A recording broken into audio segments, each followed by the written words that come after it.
market. Well, if you can say that you're looking at a 45% sale agreed rate in Dublin currently of those on the market, and I know that the numbers of houses on the market is greatly reduced, but that is a sign of a trend, is it? And where is the money being found by the people who are buying those properties is the question, if the credit is not there. Yeah, so again, this is what we referred to then with the employment. So most of the people in Dublin, so you've got the tech, the people in the IT sector, so the computer industry generally, you've got big employers, Intel, Hewlett-Packard.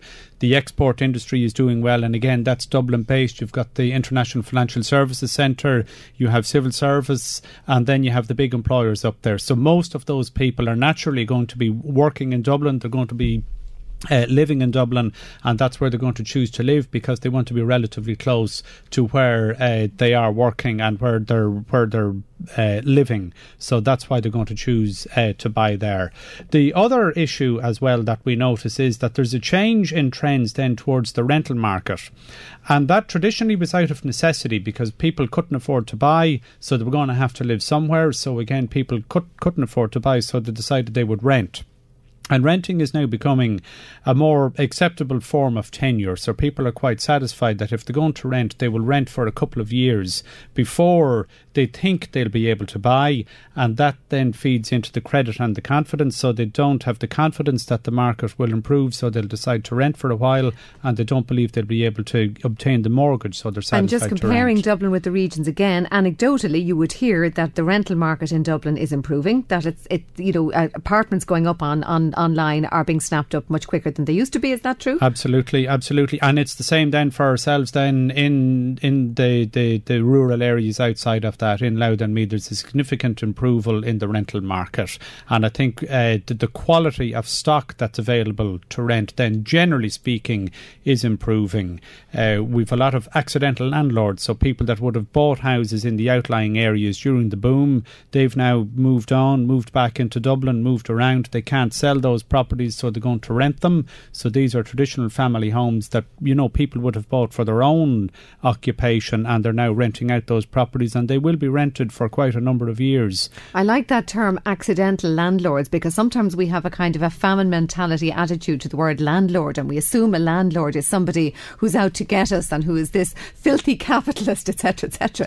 And very often a landlord is a teacher or a plumber or a carpenter up the road who is stuck with this house and just has to let it because they've no choice, really. That's exactly it. It's the guy up the road. It's a lot of people you're talking to. When the boom again took place, property was the only show in town. Everybody was told, buy now, get in the ladder. If you don't buy now, you're going to miss the boat and all the rest of it. So people bought these properties. The market was booming. The population was expanding. Immigration was a significant component as well. So there was never going to be a problem in theory. Occupying these properties, of course, that has changed completely. So people are now stuck with these properties. They're stuck with their homes. They need to move on. A lot of the time we're finding that the homes are too small for the family structure. So couples would have bought maybe a nice 2-bed or a 2 or 3-bed apartment. They now have a few children, and that home is simply too small for them. They can't sell. Typically there'll be a negative equity. They need a bigger home for themselves and their families, so they will rent out a property, a bigger, more suitable house in the location that suits them, and they'll choose to rent then the 2-bed that they had purchased, and that property will be rented then, as I say, for quite a number of years. And there you are, as you say, another accidental landlord. What do you think now, Edward, and it's a big question, and to land it on you again, but what do you see is the path ahead? What do you see is actually going to occur now? Or have we any hope in this thing improving to an extent that people will, we won't get out of negative equity for a long time to come, but that things will actually just even begin to move again, and those families you've so well described will actually be able to go into a home that's comfortable and suitable for their family needs? Absolutely. Well, you've a few different issues. So first of all, there's the legacy problems that have existed as a result of the boom. So what's going to happen that cohort of people? And that's the whole negative equity question, the burden of debt, the people that are stuck in unfinished housing estates and all the rest of it. So that's the first aspect of the market that has to be looked at. And the second one then is the people that are attempting to buy now, the first time buyers, the people that haven't yet bought, and the people that are trying to move. So for that second cohort of people, first of all, those people that are trying to buy now and can't. So I think there's going to be a change in mindset that's going to occur where falling property prices might actually prove to be a good news story for some people. So, as a rule, we're looking at falling property prices, and that's bad news. But I think it should be looked at, potentially as a good news story, because housing becomes cheaper.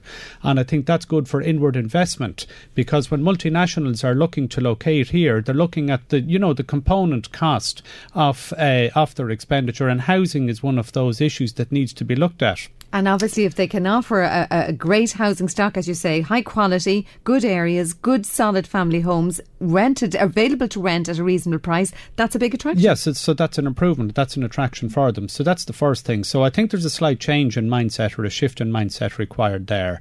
I think the other thing then that we look at is this change in tenure that we referred to earlier on, so that renting becomes a more acceptable form of tenure for people. So renting is not seen as a stopgap measure. So in other words, would require, I think, tighter controls and tighter contract protections for both the landlord and the tenant. And that is happening. So there are several aspects of legislation that has changed, and there's a far more mature rental market that's going on at the moment, so that's okay. So the other big cohort then that we referred to were the people, these legacy problems, the burden of debt, the unfinished housing estates and all that kind of thing. There are some changes taking place. They're talking about changing the bankruptcy legislation, so the personal insolvency bills and all that kind of thing. So that is being looked at the moment. The banks have to take a more mature approach as to how they're dealing with that. They'll have to look at more imaginative products that are available for people. Parking part of the loans that people have. So people, borrowed huge loans. They can't afford to pay them. They should look at warehousing. Ring fence those, warehouse them. And, they look at, there are a suite of products and steps that have been taking their international best practices there. We're not the first country to have this crash. We're not going to be the last. There are solutions to it, but I think everybody needs to take a more imaginative approach to that. All right. Well, Edward Carey of Carey Auctioneers in Enfield, thank you very much for joining us today. You make it very clear exactly what the situation is. We may not have the solution, but at least now we understand the problem that little bit better. Just a couple of comments, and that's going back now to the banking story earlier today. If these bankers are found guilty, the maximum fine is 50,000. A lot of money to most people, but it's only peanuts to the bankers. And compared to the billions the taxpayers have been forced to pay and continue to pay for the gross incompetence of banks and others, these bankers were paid huge salaries and expenses, as it turned out, for huge failures. And that's from Margaret. And another comment: on the last week in June, we were told that petrol diesel prices were expected to fall 8 to 10% over the next 3 weeks. Why did the garages keep putting their prices up in July instead of down? And that's from a listener in RD. And thank you for that comment. And that's a story we might come to later in the week.